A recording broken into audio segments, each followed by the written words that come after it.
you mentioned before about Southfield is imminent to being released on early access, so it's the 24th of this month that it comes out. How did you prepare for an early access release to make sure you collect the data that you need?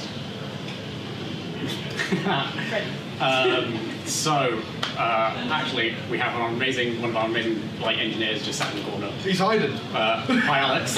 Shout out to you. Alex has helped us build a lot of our infrastructure and technology that helps us to learn what players are doing.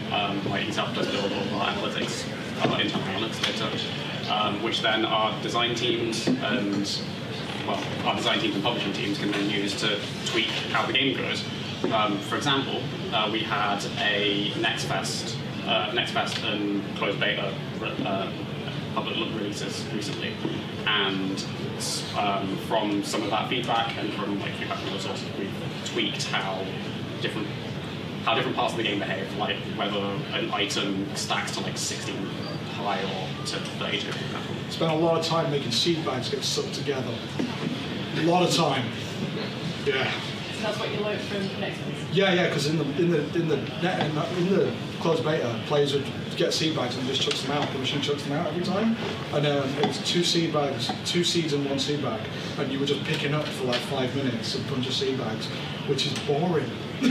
So we made it so they all stuck together until they hit a stack. That was something you didn't even have in your vision to actually It's not that we didn't potentially have it in the vision. I actually think it's a little thing that you just miss.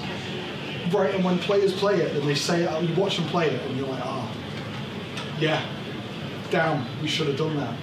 And we go back and figure out that stuff. And there's a lot of feedback that we still have that we haven't had a chance to implement yet, that we'll be implementing still. So this is a whole thing. Game's never really finished. Exactly, and was that, I know that was quite surprising, but was there anything else that was quite surprising that came out that you implemented? No, because I think we've made the studio's done a lot of contract work for a lot of places and worked in a lot of games, and I feel like the surprising stuff is actually the reactions players have more than it is the we need to make this change. The surprising, because a lot of fundamentally we knew deep down that picking up individual seed bags was dumb. We knew that, but we just never addressed it. And then when we saw players do it, we were like, oh no, right? But it's very much, it feels that way. It's not. The surprise comes from the joy of watching players play it and letting them discover the world that you create with the team. That's for me anyway. That's what I feel. And have you sort of took any from that sort of feed into the marketing community side? Yes, we have an excellent community manager called Helen, and they do a very good job. Actually, Mara also runs the Discord with Em because it's got so large. We have to have 2 people. And Mara did a lot of the art and stuff as well. So, that whole collection of people look after those players and get their feedback. And during the closed beta, B and Mara were forever typing things on the Discord. I was taking the bugs or feedback section, being really nice, thank you for this, being it was just fun. And Mara was just being don't at me. And thinking about the studio itself, you're based here. Was it always your plan to set up in Middlesbrough, and what do you get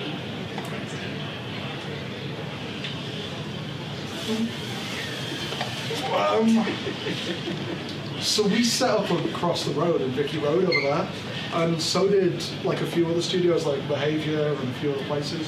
Set up in Vicky Road. There's a lot of really good studios that start there, and it's a really nice place. They give you really good support. They give you office space, which is when you don't have a clue what you're doing, it's some crazy godsend, because if you're working out in your bedroom for 3 years, you go mental. I think everyone probably experienced that in the pandemic, but we just kind of, Freddie left uni, and I would I want to run a studio, I'll make games with you, I'll just wait until you leave uni.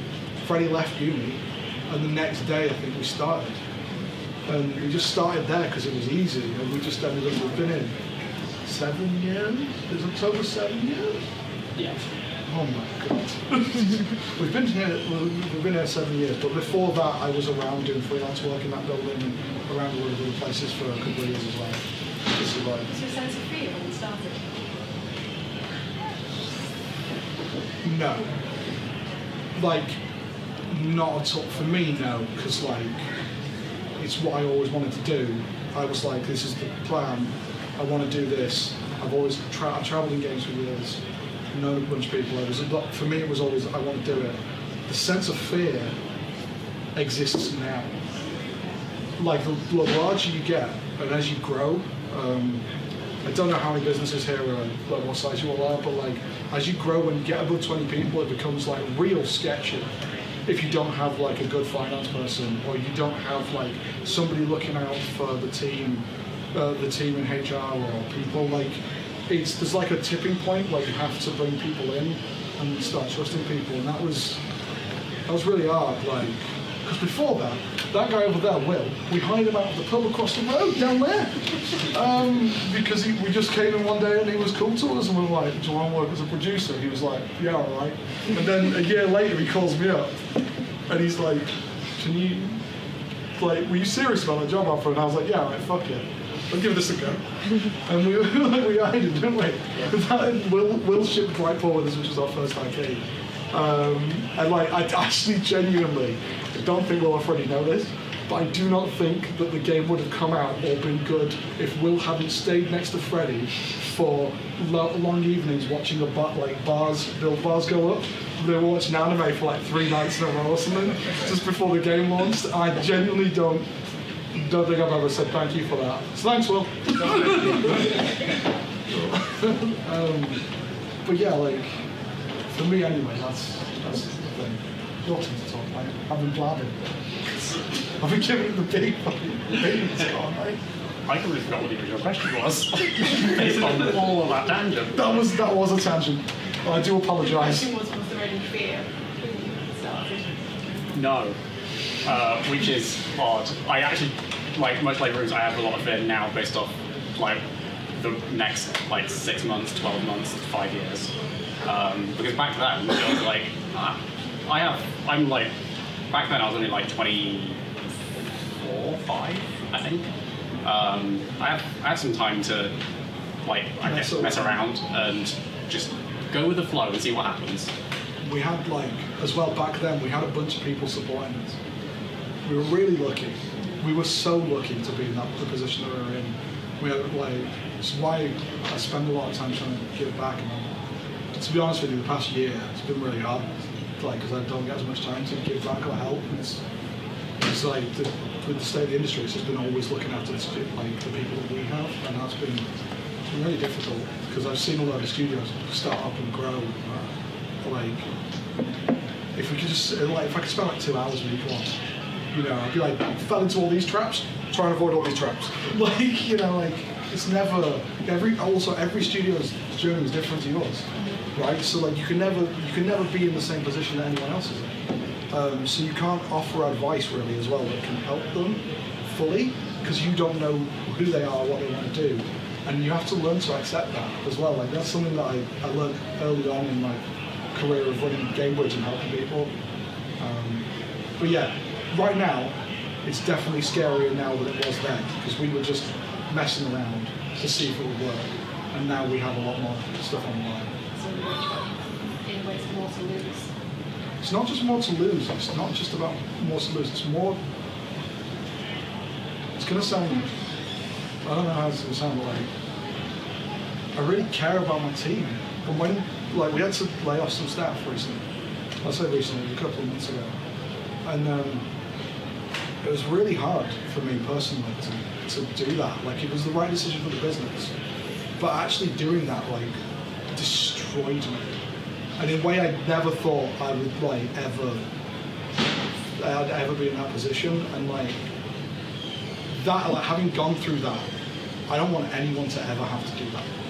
And what was really good about that time as well, when we had to go through that period of time, there's a couple of other bigger businesses in the area, right, that we know really well, like Newcastle or Leeds, or like even studios down in London. Every single person that's done that before was on the phone and was like, what do you need help with? Can we help you with this? Like, can we give you some work with this? It was really nice. And you don't get that in many other industries. So yeah, I'm just really thankful to those people for that.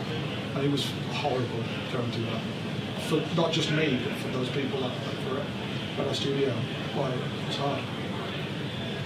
Obviously, you mentioned a bit about community then. Was that specifically Middlesbrough? You kind of got all on and how you had to make those decisions, or was it more something developed? No, developer UK wide, but very Middlesbrough centric. Like, it's hard as well because like, if you invested in your studio and the staff that you have at the studio and the team, and you want to work with them, like really work with them and like see them grow and become great people. And, like they're like, I've got this goal in my life, and I'm like, let's try and hit that goal, right? Like having to be like, this is where the journey ends. Is like, that's brutal. But it's the harsh reality that we live in, and if you can't accept that, you shouldn't be in a position that you need failure in. And like, that's something that we learn. Or I learned. Don't know if Freddie learned that, but that was hard. And finally, what's next? I want to know what Freddie thinks is next. You want to know what I think? I want to know what you think is. What's next for us, Freddie? Oh gosh. Hopefully, get this. Southfield works. Stretch goal, I know. Everyone that works at Radford just currently like, haha, hilarious. Like, anything else? Like, long term, like, just want to make sure that like our team is happy and like we can really do what's right by them in every way we can. And like, I don't actually know personally when the industry turmoil is going to end, but hopefully we can get through it. The Wizards keep telling me that it's a week and a half from now. I don't believe you. Oh, that's what they keep saying. Keep calling me up, they're like, oh, it's going to end soon, don't worry about it. I'm like, of course it is. Like, it's mad, but like, for me, I think the real thing is, at the minute we have a couple of studios, of people that have left our studio and started their own studio. And that's amazing. It's not really just, it's not proud. It's like, it's not that. It's they're about to go on a similar journey to what me and Freddie have gone through. And I'm really excited to watch that from the sideline. And I help when I can. And when they're like, I've got this problem, just sit down in a pub and be like, shit mate, what do we do? Like that's, I'm excited for stuff like that. Like, that's going to be cool. I'm really excited to see not just Southfield come out, but I'm really excited to see what there's one particular guy we have in our studio, a guy called Joe, and he makes indie games. He works at the studio part-time. He makes indie games in his spare time, and he's never released a game by himself. He's always wanted to do it, and he's real close to launching something, and I'm stoked as shit to see that happen. Like, I want to see that happen, and we like support that. I want our studio to be a place that we were, because we used to be that, and we were really good at like supporting studios, supporting people, and helping people out. And as we grew in size, and with the problems with the industry that we've had to like close in a little. And I'd like us to like, I don't give a damn how big our studio is. I don't care about that. I want us to open up and go back to being the like happy, fun-loving people that everyone knows us as being, and not be this like insular, oh sorry, you're going through that. I can spare an hour in 5 months. Like I don't want to be that person or that studio, because I want our studio to help the area and help studios grow, which is the exact opposite reason to run a studio, to be honest with you. But yeah, I also can't wait to see what we do next after Southfield, because our team is mad creative, and I really, really, really, really know that whatever we do next is going to be brilliant, and because of all the mistakes that we've learned from and grown together, because our team has a shorthand of working together. So that's big for me, because the past 2 years have been brutal. what it actually is. Fun though, still here. It's been crazy, like genuinely crazy. Got a lot of people in the studio that have done a lot of long hours and lots of work for us. Just got to respect people's time. That's everything from me. Has anyone got any questions you'd like to ask? I've scared them all off. Or they just want pizza. Just they want pizza, or I've scared them all off just by blabbing. Oh, I do apologise for the blabbing.